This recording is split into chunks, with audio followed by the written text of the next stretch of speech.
देखिए, सब कुछ पहले से तय है, निर्धारित है। हम चाहते कुछ है, होता कुछ है। जब हमारा जन्म होता है उस समय हमारी जन्म कुंडली बनती है।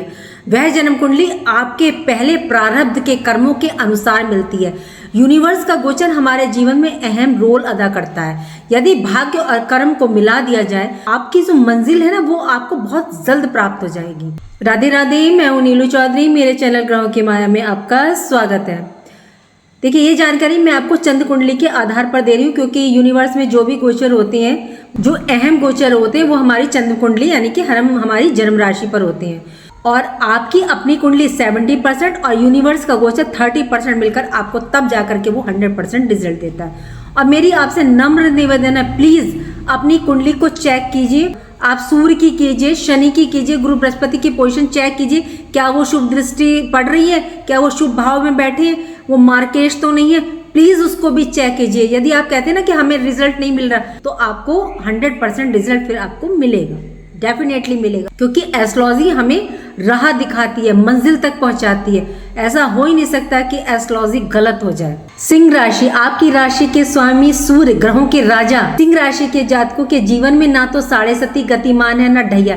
लेकिन 2024 की शुरुआत से लेकर अभी तक सिंह राशि के जातकों के जीवन में एक के बाद एक समस्या बढ़ती चली जा रही है। जिन जातकों की कुंडली में शनि या आपकी राशि के स्वामी सूर्य अच्छी पोजीशन में है, अंश बल से मजबूत है, स्वर राशि है, उच्च राशि है या मित्र भाग में है, तो ऐसा नहीं हो सकता कि सिंह राशि के जातकों को रिजल्ट देखने को ना मिला हो। लेकिन जिनकी कुंडली में शनि आपकी राशि के स्वामी सूर्य की पोजीशन खराब है, तो उन्हें इस 9 महीने में बहुत ही कष्ट झेलने को मिले होंगे। आर्थिक संकट, स्वास्थ्य का खराब होना, पारिवारिक कलह, आप अपनों का दूर हो जाना, कर्ज, लोन, मानसिक तनाव, डिप्रेशन, ये स्थितियां आपके जीवन में डेफिनेटली देखने को मिल रही होंगी। कुछ जातकों को व्यापार में धोखाधड़ी, धन की हानि, नौकरी का छूट जाना या नौकरी में भय का बना रहना, कोर्ट कचहरी की परेशानी, उसने आपको बहुत ज्यादा इस टाइम परेशान किया होगा। चलिए जानते हैं आखिरकार कब राहत आपको देखने को मिलेगी जीवन में, कब परिवर्तन होगा, कब पॉजिटिव रिजल्ट देखने को मिलेगा। अभी तक कोई पॉजिटिव रिजल्ट क्यों नहीं मिला आपको देखने को, चलिए जानते हैं। देखिए, ये सिंह राशि के जातकों की कुंडली है। वर्तमान में शनिदेव आपके 7th हाउस में वक्री है, देवगुरु बृहस्पति 10th हाउस में वक्री है, राहु आपके 8th हाउस में वक्री है, केतु आपके धन के यानी कि 2nd हाउस में वक्री है। ये दोनों ग्रह हमेशा ही वक्र रहते हैं। मंगल आपके लाभ भाव 11th हाउस में विराजमान है और सूर्य, केतु, बुध ये आपके 2nd हाउस धन भाव में विराजमान है। शुक्र का गोचर इस टाइम आपके 3rd हाउस में है। आगे को जानने के लिए हमें पीछे को जानना थोड़ा सा जरूरी होता है। पास्ट में जानना पड़ता है कि ऐसा हमारे साथ क्यों हुआ। तो आप जानिए और बताइए क्या आपके साथ ऐसा हुआ है, तो डेफिनेटली आपके ग्रहों की पोजीशन आपको अपने आप पता चल जाएगी। जैसे पीछे ऐसा क्या ग्रह गोचर है जिसके कारण आपको इतना कष्ट, परेशानी झेलनी पड़ी। शनि का गोचर आपके 7th हाउस में, ये शनि का उच्च घर है। यहाँ शनि दिग्बली होते हैं, उच्च के माने जाते हैं। और 7वें भाव में शनि शश राजयोग भी बना रहे हैं। इसमें कुछ जातकों को शनि के गोचर से लाभ मिल रहा होगा। लेकिन जिन जातकों की कुंडली में शनि की पोजीशन खराब होगी, शत्रु राशि में, नीच राशियों में, त्रिकबा, अंश बल से कम रहे होंगे, शनि खराब रहे होंगे, तो उनको क्या देखने को मिला होगा। देखिए, शनि 7th हाउस में है और 2024 की स्टार्टिंग में आपको कुछ देना चाह रहे थे, इतने कुछ दे पाते। 11 फरवरी को शनि अस्त हो गए। शनि अस्त रहे 11 फरवरी से 18 मार्च तक। तो शनि के अस्त होने से सबसे बड़ा नेगेटिव प्रभाव आपके बिजनेस, व्यवसाय पर देखने को मिला। और यदि जिन जातकों पर राहु की अंतर्दशा, महादशा प्रभावी रही होगी, उनके साथ व्यापार में धोखाधड़ी हुई होगी, विवाह में देरी, दाम्पत्य जीवन में मिसअंडरस्टैंडिंग रही होगी शनि के अस्त होने के कारण। क्योंकि शनि की दृष्टि आपके लगन पर पड़ रही थी, तो आपके व्यक्तित्व, पर्सनैलिटी में भी एक नकारात्मकता बढ़ी। शरीर में आलस, थकान, स्वास्थ्य खराब होना, कार्य को आप उस दौरान टालने की प्रवृत्ति आपके अंदर आई, ये सब आपके साथ हुआ होगा। काल पुरुष की कुंडली में शनि को कर्म कारक और लाभ का कारक माना जाता है। जब शनि ही अस्त हो गए तो फिर आपके व्यापार में विपरीत प्रभाव पड़ा, कार में विघ्न, रुकावट, परेशानियां आने लगी। तो इसका सीधा प्रभाव आपकी आय पर पड़ा, क्योंकि शनि की दृष्टि आपके 4th हाउस पर पड़ रही थी। 4th हाउस भूमि, भवन, वाहन, प्रॉपर्टी का होता है, इनसे संबंधित होता है। तो ये भौतिक सुखों का भाव होता है। इससे ये देखने को मिला होगा कि प्रॉपर्टी विवाद उत्पन्न हुआ, प्रॉपर्टी क्रय विक्रय में दिक्कत देखने को मिली होगी। और अगर कोई मतलब कि लीगल वर्क होगा उसमें भी प्रॉब्लम डेफिनेटली आई होगी। माता के स्वास्थ्य में भी खराबी देखने को मिली होगी। कुछ जातकों को पारिवारिक विवाद के चलते घर से दूर जाना पड़ा होगा। 18 मार्च को शनि उदित हो गए, लेकिन 14 मार्च को एक योग बना। 14 मार्च से 13 अप्रैल तक सूर्य राहु का ग्रहण दोष बन गया 8th हाउस में। तो इससे अब आपका क्या हुआ, इससे आपका स्वास्थ्य खराब होगा, आपका पैसा फंस गया होगा, या जो रियल एस्टेट प्रॉपर्टी डीलिंग का कार्य था, ऑटोमोबाइल सेक्टर से जुड़े थे या इंश्योरेंस के क्षेत्र से थे, तो आपकी लाइफ में धन को लेकर समस्या आई होंगी और डेफिनेटली आई होंगी। राहु आपकी कुंडली में 30 अक्टूबर 2023 से गोचर कर रहे हैं, जिसके कारण आपको मतलब कि यूटीआई इन्फेक्शन, महिलाओं में हार्मोनल डिसबैलेंस का होना, एंजाइना पेन, ये प्रॉब्लम मतलब हाई बीपी देखने को मिली होंगी। सूर्य गवर्नमेंट से जुड़े कार्यों में आपको सफलता नहीं मिली होगी। सूर्य 13 अप्रैल को राशि परिवर्तन करके भाग्य भाव में आ गए। स्थितियां बदलती, लेकिन एक योग 23 अप्रैल से 1 जून तक का ऐसा बना कि मंगल राहु का अंगारक योग, इसने आपका सब कुछ जलाकर राख कर दिया। मंगल भाग्य भाव के स्वामी थे, सबसे पहला प्रभाव तो आपके भाग्य पर ही पड़ गया।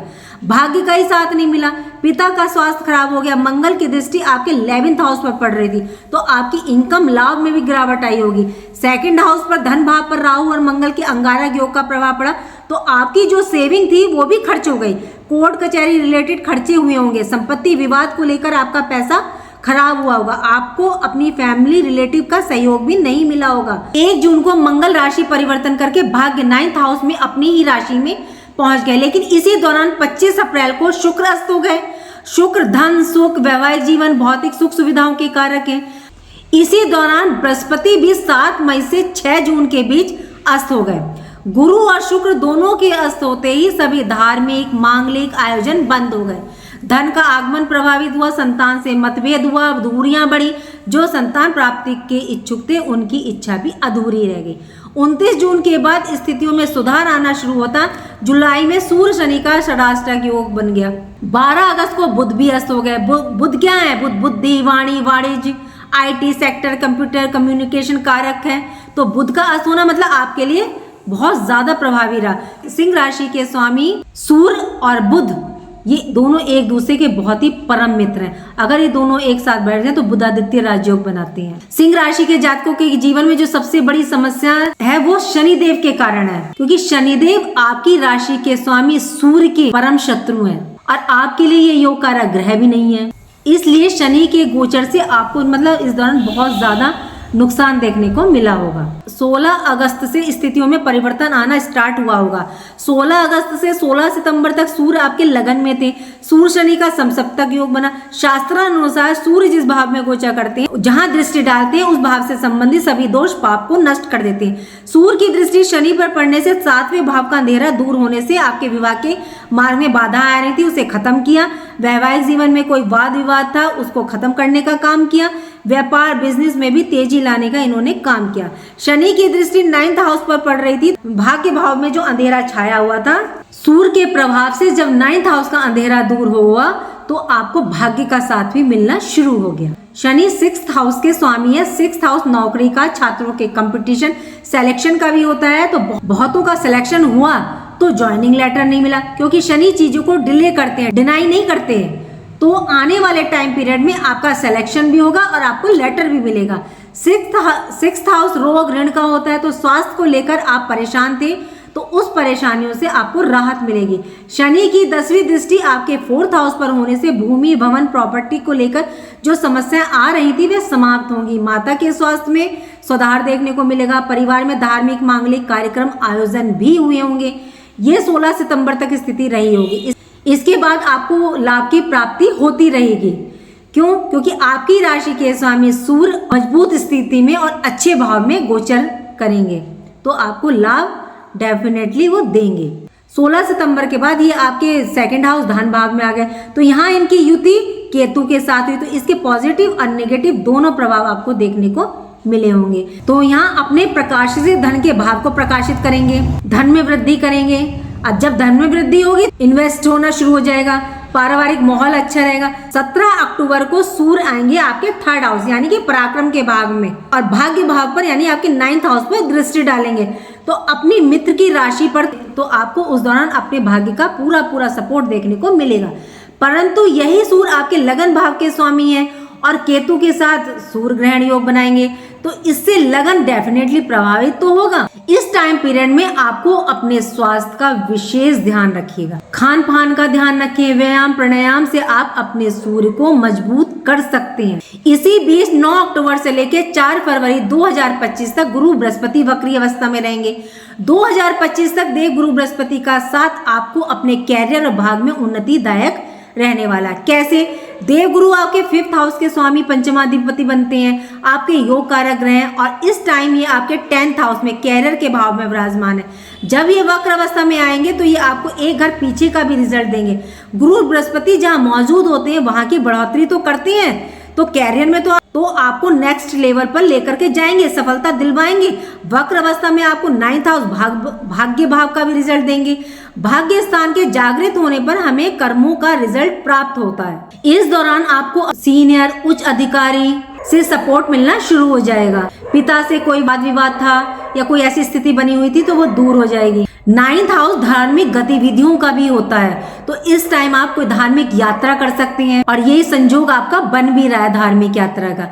और 9th हाउस आपकी हाई एजुकेशन का होता है। देखिए 5th हाउस आपकी नॉर्मल एजुकेशन का होता है, मतलब कि आप नर्सरी से लेकर के इंटर को देख सकते हैं, लेकिन आपकी जो हाई एजुकेशन है 9th हाउस से आप अपनी हाई एजुकेशन और कैरियर की एजुकेशन को देख सकते हैं। जो स्टूडेंट शिक्षा से जुड़े हुए हैं या कंपटीशन की तैयारी कर रहे हैं तो उन्हें उन्नति के अवसर देखने को मिलेंगे। यदि आप पर गुरु की अंतरदशा महादशा चल रही होगी तो ये स्थिति और भी ज्यादा आपके लिए बेस्ट रहने वाली, सोने पे सुहागे का काम करेगी। यदि आप कोई परिवर्तन चाहते हैं, यदि आप कोई पोजीशन चाहते हैं, तो गुरु बृहस्पति 10th हाउस से अपने घर से 12वें भाव पर वक्र हैं, तो इससे इन्होंने सूर्य ग्रहण के प्रभाव को भी कम करके आपके लिए अनुकूलता ला दी है।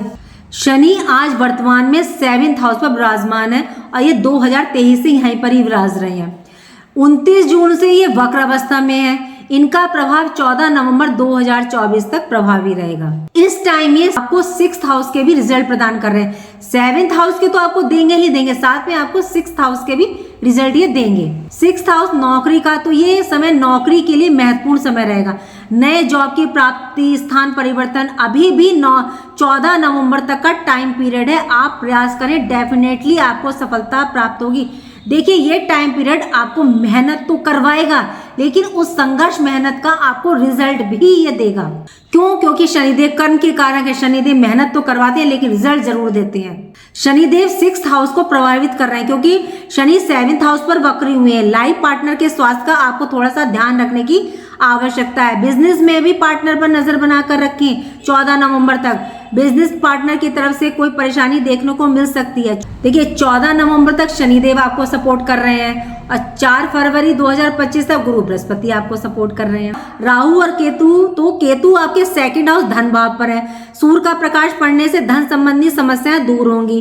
राहु आपके 8th हाउस पर, 8th हाउस हमारे जीवन में बदलाव परिवर्तन का है, तो आपकी लाइफ में इस दौरान परिवर्तन चेंजिंग का दौर चल रहा है, चाहे परिवार से हो, कैरियर से रिलेटेड हो। क्यों?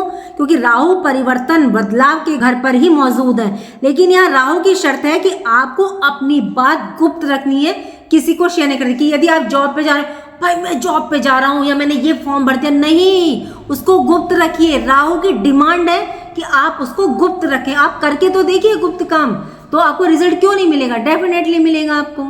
मंगल की दृष्टि आपके 7th हाउस पर, 5th हाउस पर है, तो संतान प्राप्ति का प्रबल योग बनेगा। जो जातक स्टॉक मार्केट, शेयर मार्केट से जुड़े हुए हैं उनके लिए मंगल का गोचर ये लाभ देने वाला है। मंगल और गुरु का संबंध जब भी बनता है, एक से अधिक आय के स्रोत बनते हैं। मंगल की दृष्टि आपके 3rd हाउस पराक्रम पुरुषार्थ के भाव पर है, तो ये आपके पराक्रम पुरुषार्थ में वृद्धि करेंगे और आपके शत्रुओं को पराजित करेंगे। ये देखिए शुक्र का गोचर भी बहुत महत्वपूर्ण है। शुक्र जब तक केतु के साथ थे तो आपको धन भाव में भी ये लाभ दे रहे थे, क्योंकि केतु और शुक्र की युति से शुक्र के बल में वृद्धि होती है, धन की प्राप्ति हुई होगी। मार्केट में आपका पैसा कहीं फंसा हुआ था तो आपको इस दौरान जो है मिला होगा। 18 सितंबर को ये 3rd हाउस में गोचर कर गए हैं, तो और यहाँ से अपनी राशि में गोचर करा इन्होंने और भाग्य भाव पर दृष्टि डाल रहे हैं, तो भाग्य को चमका रहे हैं। आपके भाग्य में यश, धन में वृद्धि होगी। इसके बाद आपके 4th हाउस भौतिक सुख सुविधाओं का होता है, तो ये 13 अक्टूबर को यहाँ पे आ जाएंगे। तो आपके भौतिक सुख सुविधाओं में वृद्धि करेंगे। 7 नवंबर को ये 5th हाउस में धनु राशि में आएंगे और यहाँ से ये लाभ भाव पर दृष्टि डालेंगे, तो ये योग भी आपके लिए उत्तम रहने वाला है। तो सिंह राशि के जातकों के जीवन में खुशियां आएंगी इस दौरान, अक्टूबर नवंबर दिसंबर, इसमें आपके लिए खुशियां आएंगी, नए अवसर आपको मिलेंगे और लाभ मिलेगा। तो इस गोचर का आप पूरा लाभ उठाएं। उम्मीद करती हूँ कि जो जानकारी मैंने आपको दी वो आपको अच्छी लगी होगी, और अच्छी लगी है तो मेरे चैनल को लाइक कीजिए, कमेंट बॉक्स में हर हर महादेव, नवरात्रि चल रहे हैं, जय माता दी लिखिए, और मेरे चैनल ग्रहों की माया को सब्सक्राइब कीजिए। राधे राधे, जय माँ।